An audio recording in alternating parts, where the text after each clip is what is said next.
ఆ నియోజకవర్గంలో జాతీయ పార్టీ చుక్కాని లేని నావలా తయారైందా? ఒకప్పుడు ఆ జిల్లాలోని అన్ని తానే నడిపించిన మాజీ మంత్రి ప్రస్తుతం సొంత ఇలాకాలో పార్టీని బతికించుకోవడానికి ఎలాంటి అడుగులేస్తున్నారు? నడిపించే నాయకుడు లేక జాతీయ పార్టీకి అక్కడ కేడర్ కరువైందా? గతంలో ఆ పార్టీని దుయ్యపట్టిన నాయకురాలు ప్రస్తుతం అదే పార్టీలో జవసత్వాలు నింపడానికి సర్వశక్తులు ఒడ్డుతున్నారా? భవిష్యత్తు సమీకరణాలలో తన కూతురిని తెరపైకి తెస్తున్నారా? ఇంతకీ పాలమూరు రాజకీయ చదరంగంలో పావులు కదుపుతున్న ఆ జాతీయ పార్టీ లీడర్ ఎవరు?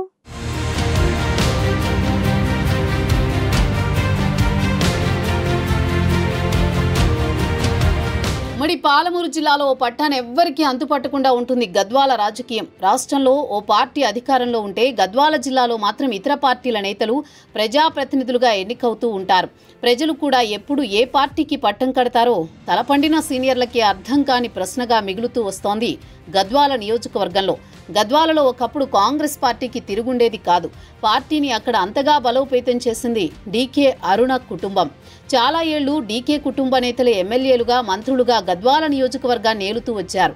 డీకే కుటుంబం నుంచి సమరసింహారెడ్డి మాజీ మంత్రిగా పనిచేశారు. అదే కుటుంబానికి చెందిన డీకే భరతసింహారెడ్డి భార్య డీకే అరుణ కూడా ఎమ్మెల్యేగా, మంత్రిగా పనిచేసి గద్వాలని కాంగ్రెస్ కంచుకోటగా మార్చారు.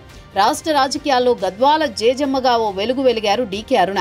కాంగ్రెస్ పోటీలో ఉంటే ప్రత్యర్థికి డిపాజిట్ కూడా దక్కని విధంగా తన నాయకత్వంలో కాంగ్రెస్ పార్టీకి గద్వాలను కంచుకోటగా మార్చారామె.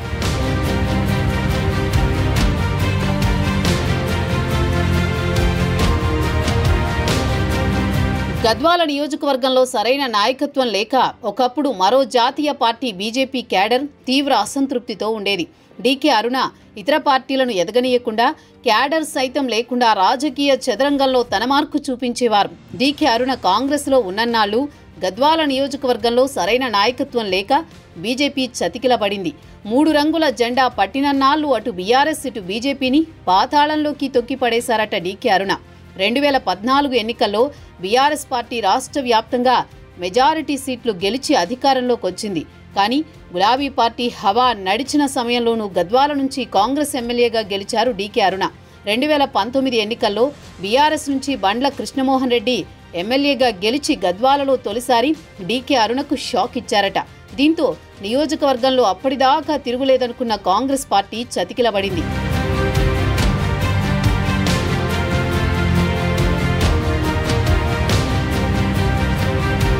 ఏ పార్టీనైతే గద్వాల గట్టుపై ఎదగకుండా చేశారో అదే పార్టీ కండువా కప్పుకుంటారని ఎవరూ ఊహించలేదు. డీకే అరుణ బీజేపీలో చేరడంతో గద్వాల నియోజకవర్గంలో కమలం పార్టీ శ్రేణుల్లో కొత్త ఉత్సాహం వచ్చింది.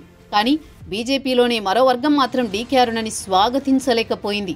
గద్వాలలో ఎన్నో ఏళ్లపాటు పార్టీ అడ్రస్ లేకుండా చేసిన జేజమ్మని పార్టీలో చేర్చుకోవడం కొందరికి ఇష్టం లేదట.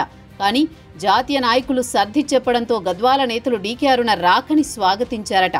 2024 పార్లమెంట్ ఎన్నికల్లో మహబూబ్ నగర్ పార్లమెంటు స్థానం నుంచి బీజేపీ అభ్యర్థిగా ఘన విజయం సాధించారు డీకే అరుణ. సొంత ఇలాకాలో బీజేపీని బలోపేతం చేసే బాధ్యతను అరుణ భుజస్కంధాలపై పెట్టింది బీజేపీ అధిష్టానం.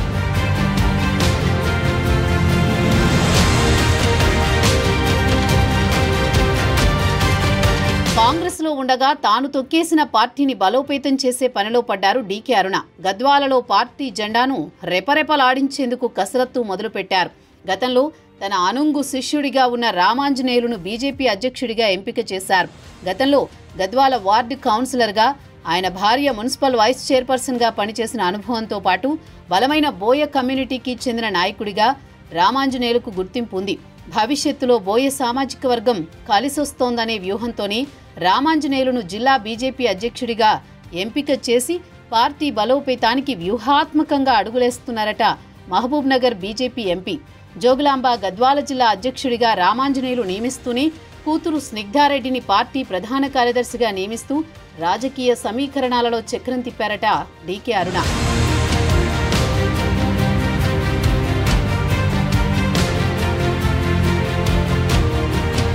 తల్లిచాటు బిడ్డగా కాకుండా డీకే కుటుంబ బాటలోనే రాజకీయంగా పాఠాలు నేర్చుకుంటున్నారు స్నిగ్ధారెడ్డి. తల్లి పోటీలో ఉన్నప్పుడల్లా ఎన్నికల వ్యూహాలు రచించడంలో డీకే అరుణ కూతురు తన మార్కు చూపించేదని చెప్పుకుంటారు. గతంలో ఏ పార్టీనైతే అడ్రస్ లేకుండా చేశారో ఆ పార్టీ ఉనికిని చాటేందుకు డీకే అరుణ ఫ్యామిలీ అంతా రంగంలోకి దిగిందట.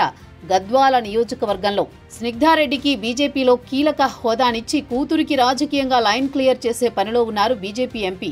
అయితే డీకే అరుణ వైఖరితో బీజేపీలోని మరో వర్గం విభేదిస్తోందట. గతంలో కాంగ్రెస్లో అన్నీ తానే నడిపించిన డీకే అరుణ మాదిరిగానే గద్వాల బీజేపీలో ఆమె కూతురు స్నిగ్ధారెడ్డిని ప్రధాన నాయకురాలిగా తీర్చిదిద్దడమే డీకే అరుణ లక్ష్యమని ప్రచారం చేస్తున్నారట.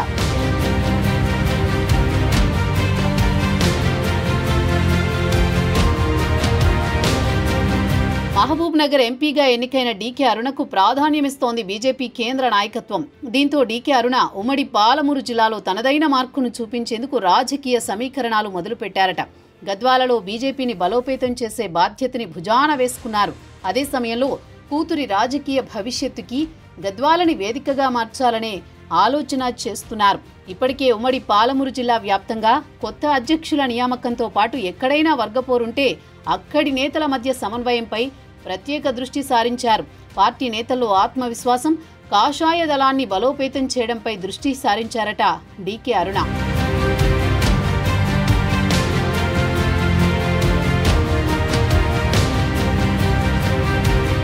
రాజకీయంగా ఎంత అనుభవం ఉన్నా ఏ పార్టీనైతే అడ్రస్ లేకుండా చేశారో అదే పార్టీని వెలుగులోకి తేవడం డీకే అరుణకు కాస్త సంకటంగానే మారిందట. అందుకే అదే అదనుగా తన కూతురి పొలిటికల్ ఫ్యూచర్ కోసం పావులు కదుపుతున్నారట డీకే అరుణ. మరి భవిష్యత్తులో తన మాదిరిగానే తన కూతుర్ని కూడా రాజకీయ జేజమ్మగా రాణించేలా చేస్తారా? కాంగ్రెస్ బీఆర్ఎస్కి ధీటుగా గద్వాల గడ్డపై కాషాయ జెండా ఎగిరేలా చూస్తారా అన్నది అందరికీ ఆసక్తికరంగా మారింది.